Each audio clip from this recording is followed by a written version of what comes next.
చేయకపోతే 40 సీట్లు ఎంత వచ్చింది కదా లాస్ట్ టైం. అవును, అది కూడా ఈసారి రాదు. ఎందుకంటే ఈ ఉన్న 45 మంది కష్టపడి పనిచేస్తున్నారు. అన్ని జిహెచ్ఎంసీ ఎంతమంది ఐ థింక్ తగ్గింది అనుకుంటారు. కొంతమంది డిఫెక్ట్ అయిపోయారు, ఒక ఆయన చనిపోయారు. బీజేపీ ఇప్పుడు 38 40 ఎక్కడ గుడిమల్కాపూర్ ఆయన పోయారు. సో మీరు ఆ ప్రసక్తి చూసినప్పుడు డెఫినెట్గా ఏం చేయాలనేది ఒక క్వశ్చన్ ఉంటుంది అన్నమాట. సో బీజేపీ వైపు మీరు చూస్తే జిహెచ్ఎంసీ ఎలక్షన్లో మీరు పొజిషన్ తీసుకోకపోతే it will become a big problem. డెఫినెట్గా they have to take a position. ముందు ఈ 45 వాళ్ళు ఎట్లయినా కష్టపడి పనిచేస్తున్నారు. Okay, this 45 people are working hard. ఎవరు మీ కౌన్సిలర్స్ అంటే 35 పెట్టుకుని 40 కూడా పెట్టుకోవచ్చు మనం. కానీ మిగతా వాళ్ళు ఏం చేస్తున్నారు? మీరు కొత్త ఓడిపోయిన వాళ్ళు లాస్ట్ టైం కాంగ్రెస్ గెలిచిన ఎంఐఎం గెలిచిన సీట్లో మీరు మీ క్యాండిడేట్ని ఇవాళ ఎందుకు అనౌన్స్ చేయట్లేదు? వాళ్ళు గ్రౌండ్లో దిగి పని చేయాలి కదా వాళ్ళు. ఎందుకంటే ఎగ్జిస్టింగ్ కౌన్సిలర్ వాళ్ళ పార్టీ కోసం పనిచేస్తున్నారు. టూ ఉమెన్ క్యాండిడేట్స్ వాళ్ళు చాలా గట్టిగా ట్రై చేశారు సార్.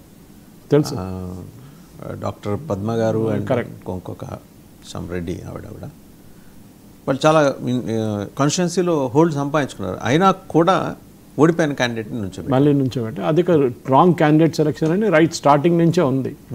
కొన్ని పార్టీ లీడర్లకి క్యాండిడేట్స్ కావాలి, ఇతనే ఉండాలని చెప్పి పెట్టారనమాట.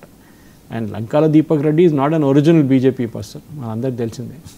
టీడీపీ వైపు నుంచి వచ్చారు, పక్క రాష్ట్రంలో ఉన్న పార్టీకి బాగా సన్నిహిత సంబంధాలు ఉన్నాయి. సో అక్కడి నుంచి వచ్చిన ఆయనతో ఇక్కడ ఆర్ఎస్ఎస్ వాళ్ళు ఎందుకు ఇంటర్ఫియర్ చేయలేదో నాకు అర్థం కాదు. ఎందుకంటే యూజువల్లీ ఆర్ఎస్ఎస్ క్లియరెన్స్ లేకుండా క్యాండిడేట్ని అనౌన్స్ చేయరు. బహుశా ఆర్ఎస్ఎస్ అనుకుని ఉంటారు ఎట్లయినా జూబ్లీ హిల్స్లో మనకు ఛాన్స్ లేదు, ఎందుకంటే అక్కడ ముస్లిం డామినేటెడ్ ఏరియా అది. కాంగ్రెస్ బీఆర్ఎస్ వాళ్ళు కాంటెస్ట్ చేస్తారు. నాకు సర్ప్రైజింగ్ ఏంటంటే బీఆర్ఎస్ వాళ్ళకి ఇప్పుడు కూడా 44,000 ఓట్లు వచ్చింది. వాళ్ళు నిన్నటి వరకు కూడా వాళ్ళకి హోప్ ఉంది సార్. ఇప్పటికి ఇంకా కంప్లీట్ చేయాల్సిన దాని మీద ఇంకా హోప్ ఉంది. 1% వాళ్ళు 1% అయినా గెలుస్తాం ఈ సీట్ అనే కాన్ఫిడెన్స్ అయితే ఉన్నారు వాళ్ళు. సో అంత ల్యాండ్ స్లైడ్ విక్టరీ అయితే రాలేదు కాంగ్రెస్ పీసీసీ చీఫ్ చెప్తూనే ఉంటారు ఇట్లా అట్లా మేము అది చేస్తాం, వాళ్ళకి రేవంత్ రెడ్డి గారు బీసీలకు అది చేశారు ఇది చేశారు. కానీ రేవంత్ రెడ్డి అయితే 40,000 50,000 మెజారిటీతో మాట్లాడారు. కానీ ఇప్పుడు 15,000లో 6వ రౌండ్ అంటే మ్యాక్సిమం ఇంకా నేను చూసే దాని ప్రకారం ఒక 4 రౌండ్స్ ఉన్నాయండి, 10 రౌండ్స్ టోటల్. ఒక 25,000 ఆగిపోతుంది మెజారిటీ, అక్కడే ఉంటుంది. 25,000 సరిపోతుందా అంటే దట్స్ ఎ గుడ్ క్వశ్చన్. 2 లక్షల ఓట్లు పడ్డ తర్వాత 25,000 సరిపోతుందా? బీజేపీ క్యాండిడేట్ డిపాజిట్ వస్తుందా? అది ఇంకో క్వశ్చన్ అనమాట. సో చాలా మటుకు మీరు జూబ్లీ హిల్స్ ప్రసక్తి చూస్తే బీజేపీ దాన్ని నెగ్లెక్ట్ చేశారు. ఒకటి కిషన్ రెడ్డి కష్టపడారు చాలా, దాన్ని నో డౌట్ అప్పుడు గల్లీ తిరిగారు, ఎందుకంటే ఆయనకి రెస్పాన్సిబిలిటీ ఉంది కదా సిటీ. కానీ దాని తర్వాత అక్కడ మీరు ఏ బీజేపీ మేజర్ లీడర్ని చూడలేదు మీరు అక్కడ. కొంతమంది వచ్చారు వచ్చి వెళ్ళిపోయారు అంతే. So possibly they had given up. Congress వాళ్ళు ఏమంటారంటే, లేకుంటే బీఆర్ఎస్ వాళ్ళు ఇవాళ పొద్దున కూడా లీడర్లు కలిసాను నేను, ఓట్లు అన్నీ ట్రాన్స్ఫర్ చేసుకున్నారని చెప్పి కాంగ్రెస్ వాళ్ళు అక్యూజ్ చేస్తున్నారు బీఆర్ఎస్ వాళ్ళ మీద. అంటే బీజేపీ వాళ్ళు ఎట్లయినా మేము ఓడిపోతాం కదా అని చెప్పి. మా ఫ్రెండ్స్ ఇద్దరు ఉన్నారు, I don't want to name them, వాళ్ళు జూబ్లీహిల్స్లో ఉంటారు and very well financially very well to. వాళ్ళు నాకు చెప్పారు and they are original BJP supporters. వాళ్ళు ఏమన్నారంటే, అన్న ఎట్లయినా వీళ్ళు గెలవరు, మనకు తెలుసు, మన ఓట్లు ఎందుకు వేస్ట్ చేయాలి, కాంగ్రెస్కి వేయకూడదు బీఆర్ఎస్కి వేద్దామని చెప్పి మేము వేసామంటున్నాం. That's a point. బహుశా ఈ 30-44 ఓట్లు చూసిన దాంట్లో నా అంచనా ప్రకారం ఒక 5,000 నుంచి 6,000 7,000 ఓట్లు బీజేపీ వైపు నుంచి వచ్చింది. బీజేపీ ట్రాన్స్ఫర్ చేయలేదు. ఇప్పుడు మనం ఇది కేరళలో చూస్తాం విత్ సొల్యూషన్.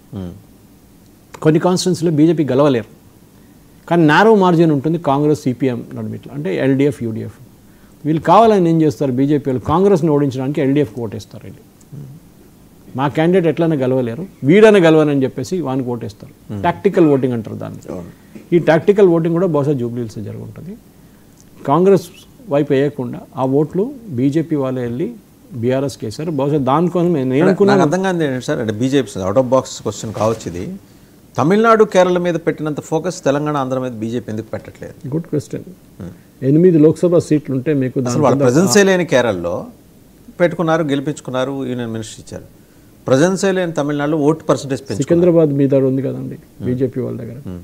సికింద్రాబాద్ పక్కన మల్కాజిగిరి, ఇటు పక్కన షెవెల్ల, మీకు 8 సీట్లు వచ్చినాయి లోక్సభలో బీజేపీ వాళ్ళకి. బీజేపీ దాని నుంచి 6 పర్ కాన్స్టిట్యున్సీ అని పెట్టుకోండి. కొన్ని దాంట్లో 7 ఉంటుంది, కొన్ని 6 ఉంటుంది, 6 అని పెట్టుకున్నాం. 8, 6, 48 అంటే 48 అసెంబ్లీ సెగ్మెంట్ మీ దగ్గర ఉండాలి. అక్కడ కూడా 8 ఉన్నాయి. ఎందుకు ఆ గెలిచిన 8 మంది కూడా వాళ్ళ ఇండివిజువల్ కరిష్మా మీద గెలిచారు చాలామంది ఎమ్మెల్యేస్ ఎమ్మెల్యే పొజిషన్. వాళ్ళు పార్టీ కన్నా ఎక్కువ పర్సనల్ కరిష్మా మీద గెలిచారు వాళ్ళు. సో ఇట్లాంటి